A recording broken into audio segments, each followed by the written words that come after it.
if you don't have a good kickoff and alignment as to where will you deliver impact, what are the key experiences you should be delivering in the first 30 days, you may be headed towards churn.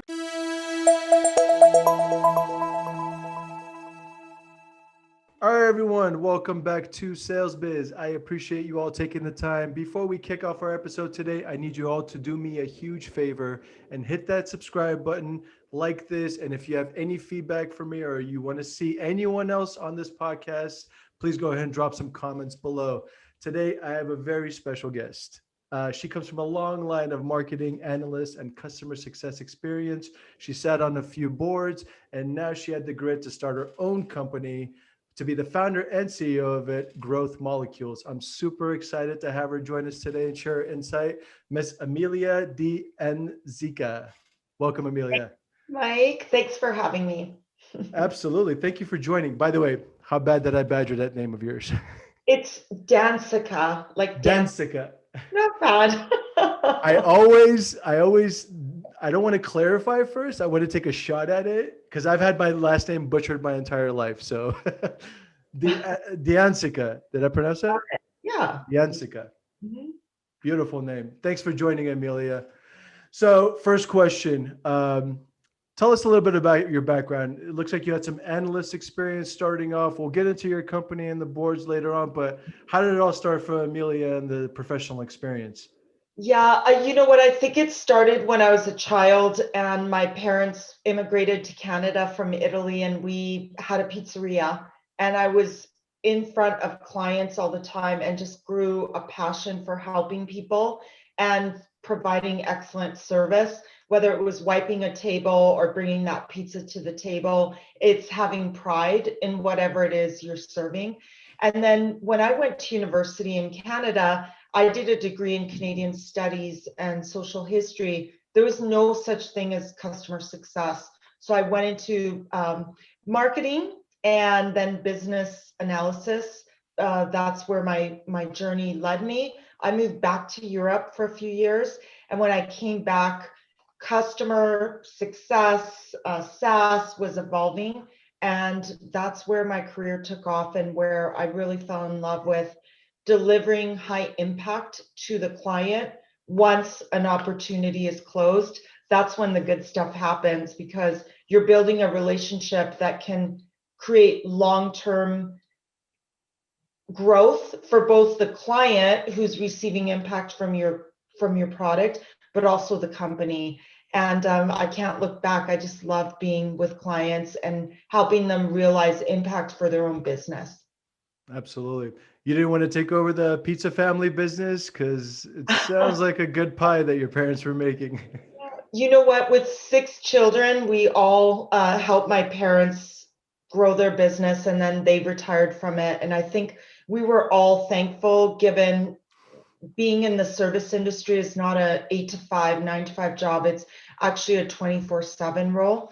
And so is SaaS, but in a different way. And so I think I can have more impact in this industry than taking over my parents' pizzeria. Yeah, absolutely. I know the Italian culture is very familial. Everyone works together. So kudos to you for contributing to your parents' business and ultimately the entire family livelihood. But how did you start getting a passion for the SaaS side of the field and kind of getting away from the food space? Talk us a little bit about that. Yeah. Well, there weren't any jobs in Canadian studies or social history. And I was born with a US passport, given my dad was in the US Army, was in the US Olympics team, and his children were naturally born with a US passport, whether we had stepped on this soil or not. So when I turned 22 and graduated from university, I thought I wanted to live in Los Angeles or San Diego, but I fell in love with San Francisco and the tech scene and all of the amazing ideas here. And I just couldn't look back. I said, I'll take any job. I just want to be in tech and in San Francisco. And so that's what I did. I lived in a hostel right downtown near Union Square. And I just kept applying to jobs until I finally got one. Love it. I'll be honest, my favorite city in California, I'm from San Francisco, as I mentioned, but I I just adore San Diego. It's something about that place, how calm everyone is. Everyone's gorgeous. The weather is gorgeous. The food is great. So I see where you why you were trying to end up over there. Now, did you mention your dad was an Olympian? He did. He was in the 1960s. He qualified for cycling. So yeah, Wow, represented the U.S. that's amazing. Yeah. So he got out of the Olympics and started a pizza joint. He was always passionate about food and delivering that, and opened a pizzeria in New York City. That's where you have Oh, 6 children. I'm the wow. on the Italian side. Love it. So tell us about your first job and what kind of experience did you get out of it? What really sparks you to kind of stay in this industry? Yeah. My first job was for a company that was eventually acquired. It's called guru.com, and it was in the gig industry, connecting employers with gigs, which we all are very familiar with, Lyft and all the different companies that do that now. This was a company that did it 20 plus years ago with the Slavitt brothers, John and James. They're still in the tech world in San Francisco as we speak. And I fell in love with the marketing element and marketing to clients. And that's where, even though I went through the .com bust, it wasn't enough to deter me. It only taught me lessons that I could apply to my career long term. Absolutely. And then you had some director experience as well. Looks like you actually took on a management role. What was that transition like, Amelia, going from an individual contributor to now being responsible for the livelihood and professional uh, growth of other people? So my advice for everyone listening to this is don't go into management unless you're really prepared to enable others to be a servant leader. And it's not about you, it's about enabling your clients and your team. And only then will you look like a hero. And some people, or a lot of people I coach and help, they feel like they have to climb the ladder to do well in their career. And that's not the case. I say, and I did this throughout my entire 20s, I traveled the world, I tried all of these amazing roles in my career, and then I figured out what am I really passionate about. And so instead of trying to climb that ladder so fast, why not try a lot of different things throughout the early part of your career, and then from there develop a passion for something and really be good at it. And so as someone who was at JobVite for 6 years in the customer success role, where I touched every element from onboarding to helping sales close a deal, to training, support, renewals, growth, whatever it is, I tried it all. And then I just realized, wow, I really want to inspire people. I want to build strategy, scaling programs, and went with that direction. But I didn't know that in my 20s. I wanted to first try everything and see what tasted really good and then go after that. Absolutely. So, did you have a specific mentor that kind of prepared you for that level of responsibility? Because, I've led sales teams before. It sounds pretty strenuous. Tell us a little bit about how you prepared yourself for that type of journey. Well, first of all, you have to ask a lot of questions, and I can't say I had one mentor. I've had countless.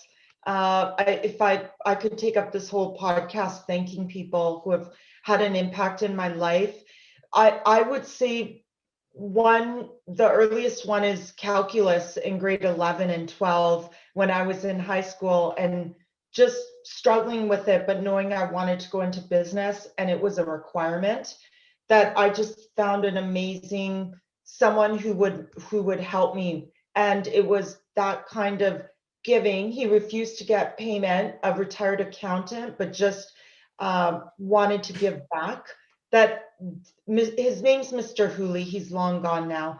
But whatever he did for me in terms of mentoring me and helping me and not making me feel stupid is how I've wanted to lead forward in being a servant leader. And so he's led me on that path, and being able to have the courage to ask someone, I'm stuck, I really want to succeed, I don't want to give up, will you help me?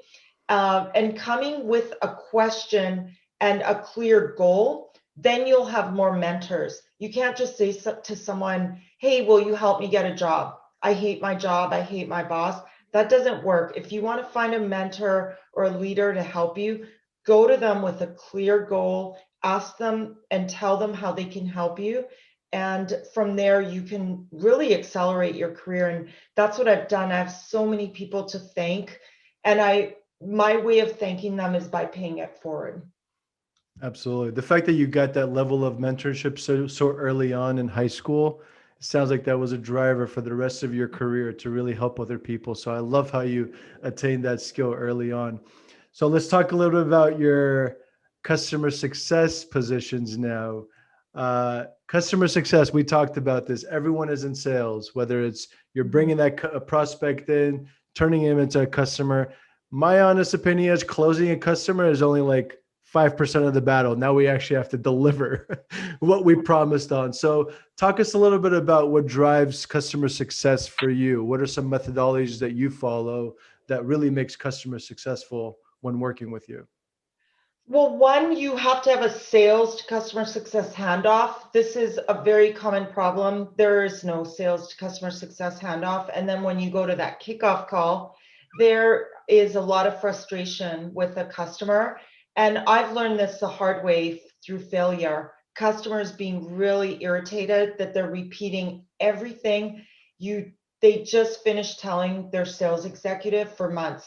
And now that you're asking the same questions. So being really prepared from sales to customer success is critical. The next step is having a high impact kickoff meeting with agreements as to what the customer will provide and what you're going to provide.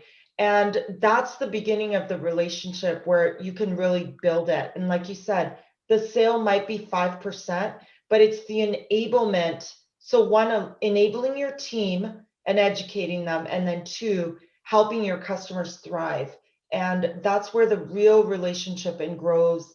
The real relationship grows because with the SaaS platform, it's the lifetime revenue. It's not the first month, the first year. What is the lifetime revenue and the impact the client will receive? So you want to show that early on in the relationship, and then from there, keep providing impact or enabling the client to recognize impact with your platform. Absolutely. I can't tell you how many times I got on kickoff meetings, kickoff calls, introductory meetings, and well, no, this is not what we were told, Mike. This is not what we were promised, Yeah. Mrs. Awkward. CEO. It's like, Yeah. okay, I wasn't told that either, but let's work through it. So how do you deal with objection handling and upset customers that are obviously feeling like they were deceived in a way? Yeah, if you're, I mean, I could just have a whole podcast right on that one topic. Talk to So, me. This is what we're here for. so on the kickoff call, if you as the customer success leader of that client, if you're feeling that there's tension, and nowadays I hope everyone's having a kickoff call on Zoom with their camera on. If you're not, turn on that camera. You should be able to tell very quickly the emotion the client is showing you if they're not showing like they're agreeing or sharing information. That's when I would pause and start asking a lot more questions to recognize that you're on the same page. And if you're not, sometimes it might mean ending the call and bringing that sales executive back in to reset a lot of expectations, because the kickoff call and the onboarding is the beginning of churn. It really is. If you don't have a good kickoff and alignment as to where will you deliver impact, what are the key experiences you should be delivering in the first 30 days, you may be headed towards churn. And it's very important you recognize it early, raise that flag. Your executive team will thank you for it, not scold you for it. So read the emotions of your clients and start asking questions and then raise that flag. Absolutely. You nailed it. I mean, churn obviously is probably the worst word you want to hear in the customer success world. Mhm. For those that don't know, churn is basically customers leaving, folks. They no longer want to work with the business. So you totally nailed it. No comments there. Now let's talk a little bit about the positive side, the upsell side.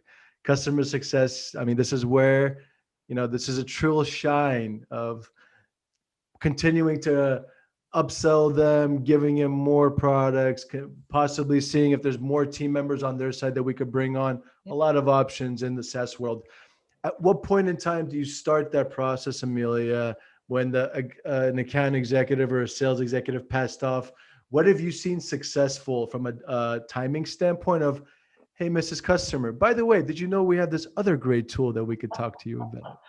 Yeah, you know what? I just spoke at SaaStr about a month ago, and my focus was the renewal starts at kickoff, if not before, because it starts with understanding what did the client purchase your platform or your professional services, whatever it is you're selling. What did they purchase the platform for? In the early part of the customer experience, deliver that with high impact, recognize value early.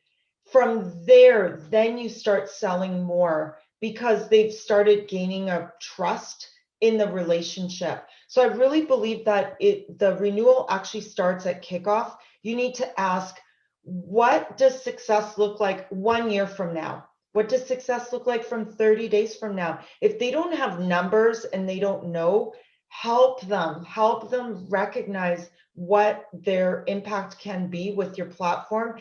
And the worst mistake you can make is shoving all of your platform or capabilities in that first call.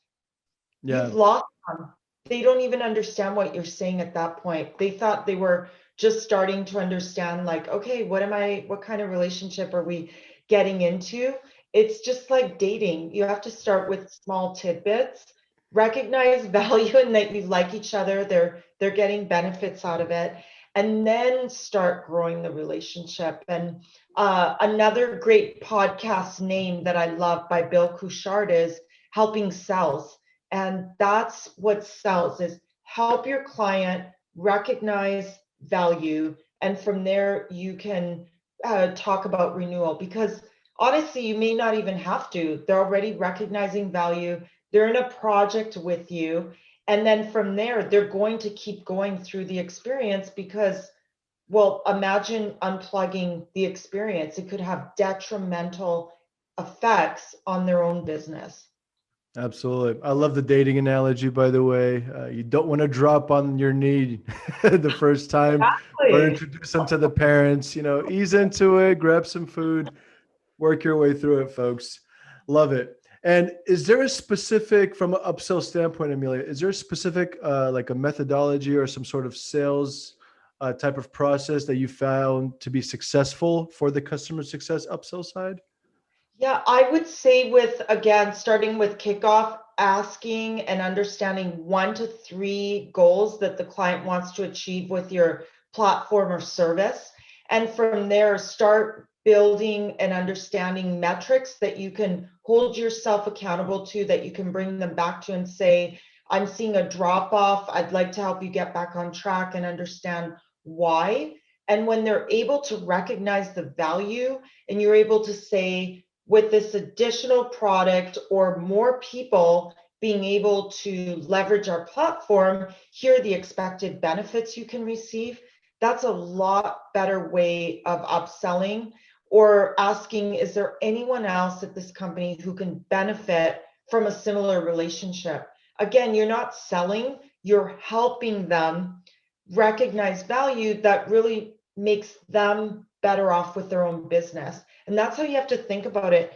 The minute someone knows you're selling something to them, they walk away. And a good example of this is Qualtrics. I recently purchased the platform for one of my clients, purchased the basic because the rest of the company was using it. But the things that I explained during the kickoff, I wanted to understand from a reporting perspective, see in a dashboard, be able to recognize out of the customer's relationship with my client, the basic could not support. And so with my client manager, he was able to help me build a case that I could go with my client and say, this is why we need to upgrade. Here are the costs and here's the benefit. If you're able to position it that way, you're not selling anything. You're helping a company grow their business. It's very different. And that's the mind shift. Stop trying to sell to people, start trying to help them. Yeah, it sounds like your client manager, he or she really articulated it quite well and really brought the value. And I guess that's really all that matters, right, during these processes?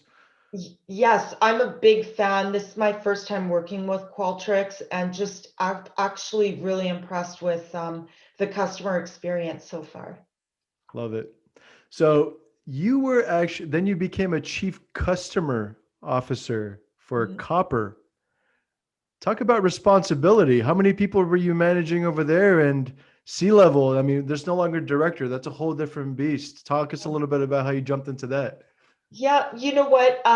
It is definitely a different experience, and you need to be prepared for it. I learned a lot through that experience. It also happened during COVID, which you can imagine created other challenges that went along with it. I also had a team in the Philippines and Canada, so and San Francisco.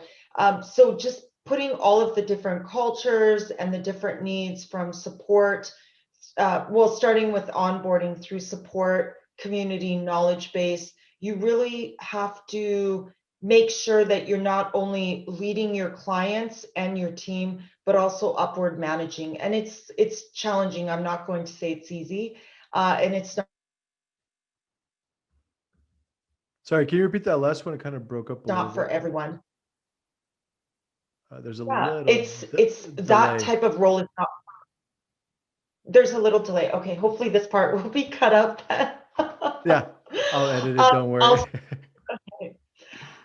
I will say that being a chief customer officer or a C-level anything is not for anyone or everyone, excuse me. And I will also say when you are working with a C-level, you shouldn't be intimidated. Often these people are doing that role for the first time and they're learning just as much as you are, especially if that's not their expertise. Just like if I'm working with a CTO, having the technical background of engineering, that's not my expertise. Uh, More of the customer experiences. That's where I would say be prepared to handle a lot of different personalities, cultures, challenges. And the number one takeaway is be calm through the storm. If you're in that role, you need to be able to be calm through the storm, because whatever feelings you're experiencing and your team can see on the camera or in person, they'll start feeling it as well and start relaying it to their clients. So you want to be that rock for them. Yeah, no question.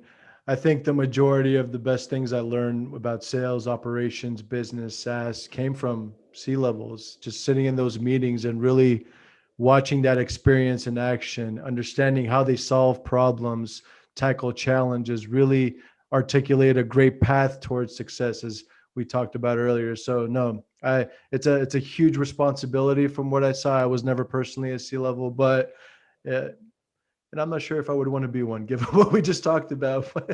uh, but I'm glad that you actually had that process. So, customer success coach. I've had a couple of coaches on my podcast already. How did you? It sounds like you had a lot of experience that you wanted to share. Great for you. Tell us a little bit how you fell into that type of uh, role. I think people just started asking me to help them. And then at some point, I realized, well, as a consultant, if you're not monetizing your time, what are you doing? And I have 3 children, like other people, a mortgage and everything else you can imagine. So I do it primarily for the love of helping other people and seeing them thrive. I think that's the most important thing. Even people that I managed many years ago, and then them coming back to me and saying, will you help me write that letter so I can go to graduate school or get my PhD? Will you write that recommendation for me? That is the best feeling ever, to see them go on to higher education or get that next job, for me to be that reference for them. It's so gratifying. And I feel that I don't even need an hour with someone. I have studied enough about emotional intelligence, and I love, like you, Mike, I love reading. I listen to probably a book a week, if not more. I go hiking and I listen to books. I take my dog for runs. And what I gain from that, I feel like I can share in 30-minute high impact sessions with people, where they can just make small changes, which is what Growth Molecules, my company, is about. It's, you can have exponential growth by making small changes in your life. Absolutely. And do you do like one-on-one trainings? Is this like group sessions? Talk us a little bit Oh, more about the setting. Both. Okay. yeah. I've had people from companies like Google to startups just contact me privately and say, I need help. I want to apply for that next big position in my career. I don't want my boss to know about it. Can you coach me through it? And I help them with their presentations, their branding. We do role plays. And then I do an educational series with people in a team setting. So right now I'm doing that with 2 companies. And it's so gratifying to see them grow, and then every week come back and tell them what they tried, what they struggled with, and what they tried and felt like nervous about, but really it worked. Wow, this is exciting. I'm going to do it again.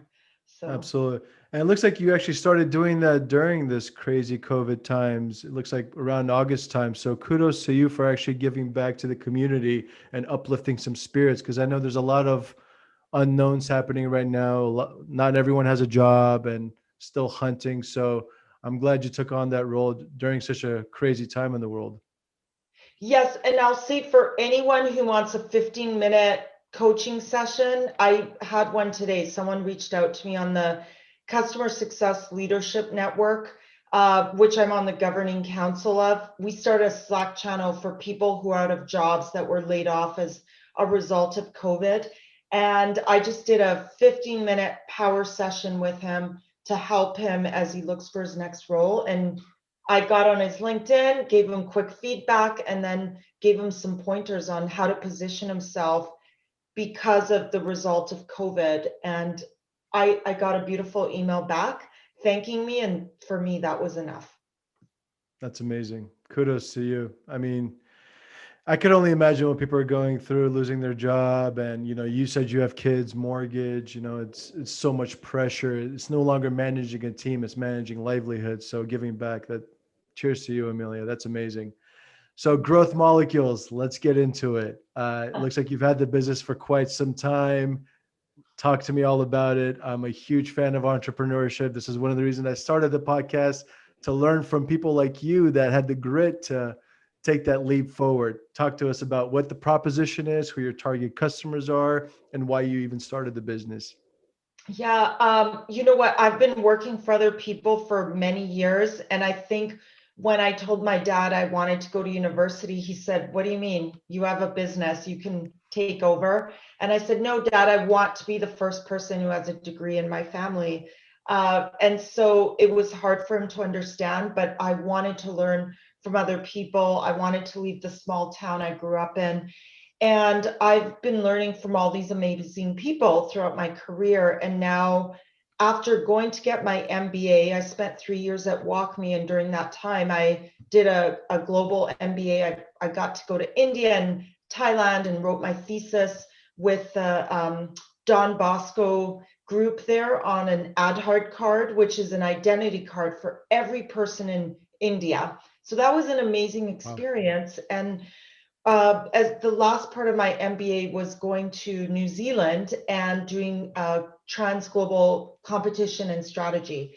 And for me, that was it. I said, all right, now's the time where I can go share my wealth of knowledge with the world. And so that's why I went into consulting, just to be able to go into companies, help them assess what's going really well and what's not. I work with private equity firms, direct firms, and we'll say what's going really well, where there are opportunities to improve.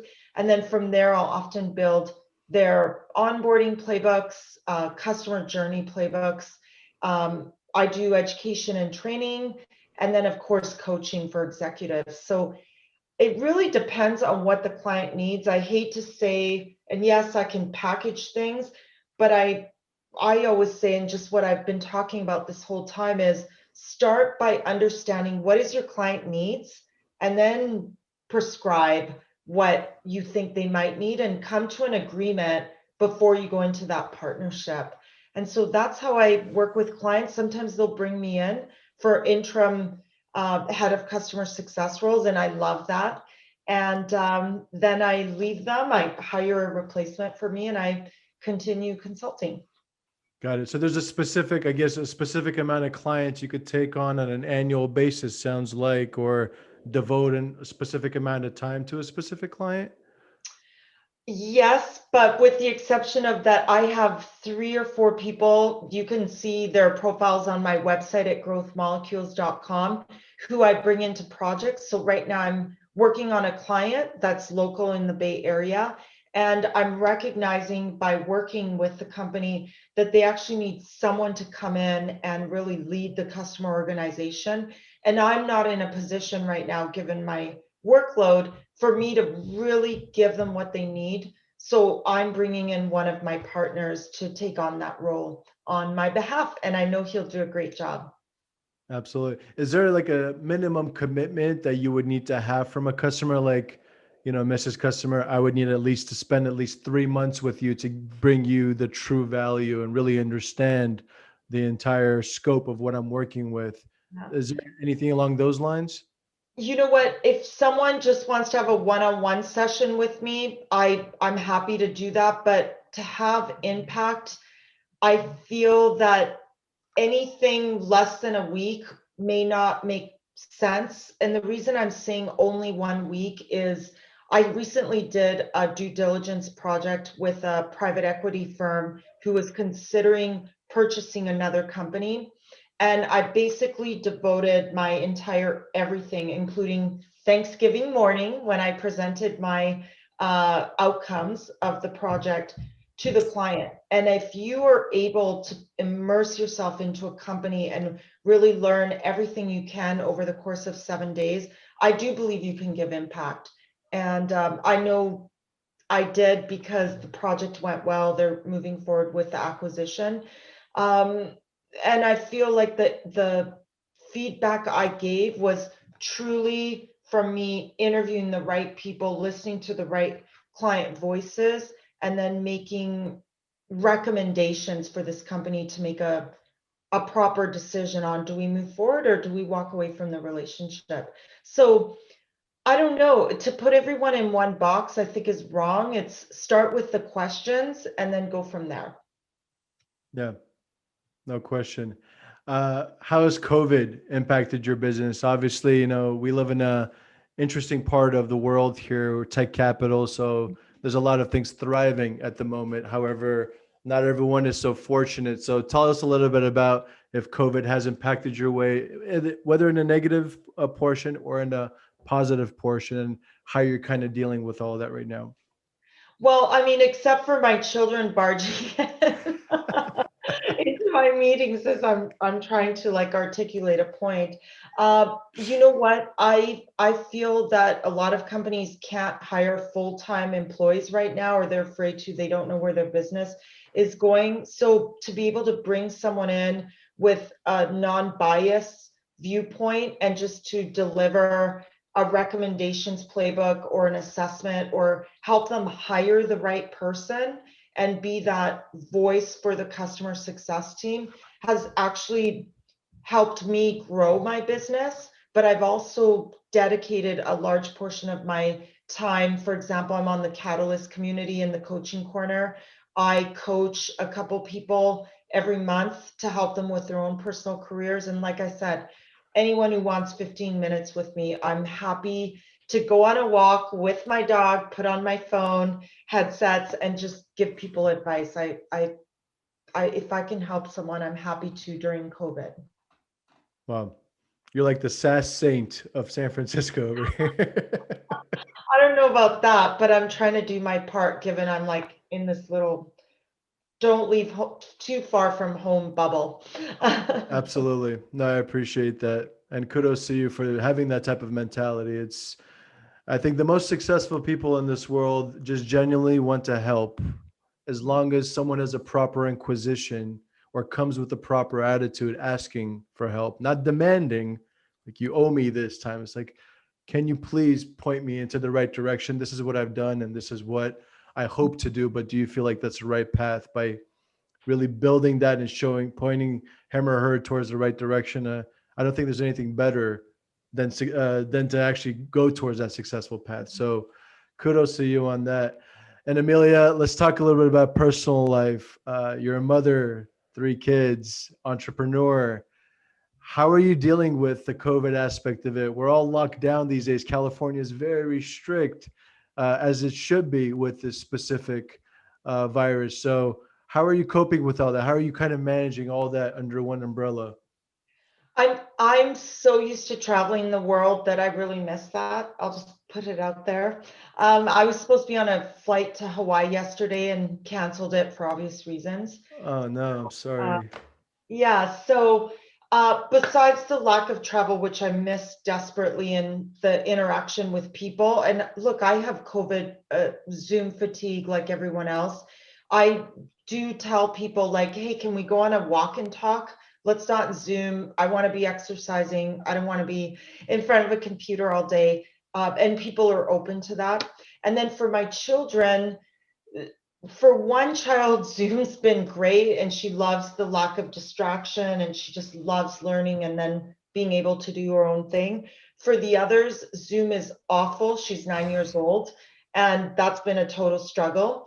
And then my son is older and he doesn't have to worry about that stuff. So if anything, COVID has brought our family closer together. We live in the mountains. We can go walking together and not have to wear masks because we're alone. But, relationships have suddenly meant a lot more. And well, it probably because of my personality is I see COVID as an opportunity to reset, read or listen to a lot more books and really think about what matters in life. Like it's for me not this wheel of making more money, being more successful, being more heard. It's more about how can I impact the community around me and how do I go to sleep at night being happy instead of clenching my teeth, nervous and unable to sleep. Yeah, absolutely. I think these days, we just have to stay healthy. I think that's the most important thing. I was not a huge fan of all this indoor stuff, and as a sales guy going out there, you said you were at SaaStr. I loved going to SaaStr and Dreamforce and all these other things in town, but when I first saw my first COVID patient and the breath and how they were struggling to breathe, that really put it into perspective for me. It was one of my cousin's friends that was actually overseas. So at that point in time, it's like a sense of humility hit me. It's Mhm. maybe I should just be a little bit more fortunate that there will be more SaaStrs in the future, more Dreamforces, but health is something that's way more important right now. Yeah. And look, I attended some of the Dreamforce online and I thought it was pretty funny and fun. And then SaaStr online has been great all year. So big advocates of that. Absolutely. And last question for you, Amelia. Once again, a successful entrepreneur, mother, coach, consultant, all of the above. What's next for you outside of getting through this crazy pandemic? What kind of goals do you have for 2021 and how do you plan on attaining them, especially given everything that's happening? Well, I can't do it alone. So I do have partners and people I work with. So I'm thankful for that. But really setting a vision for myself, what values will I adhere to? That means what projects will I accept and not accept, being really clear on that. What methods will I use to scale? Being truthful with myself of what am I not good at and not accepting those projects or bringing in the right people to take them over and then just constantly taking a pulse and measuring what's going well and what's not going well and why. So just really constantly, as in every morning, saying, hey, what am I going to achieve today? And at the end of the day, reflecting on, why don't I feel good about what happened today? Or what went really well that I want to write down and like make it a habit where I keep doing this. I think that's what I really want for 2021. And just being more realistic, like just being more accepting of myself and others around me. That's my goal for 2021. I really want to have a big impact on people, but I also want to be realistic. Absolutely.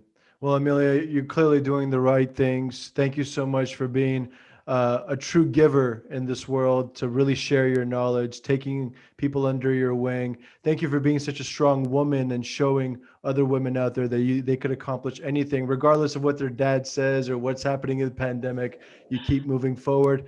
I'm going to drop all links for Emilia. If you want to take that 15-minute walk with her dog, I'll drop some links down below along with Growth Molecules website. Emilia, once again, thank you so much for joining me, and please stay safe out there and stay in touch. Virtual hugs.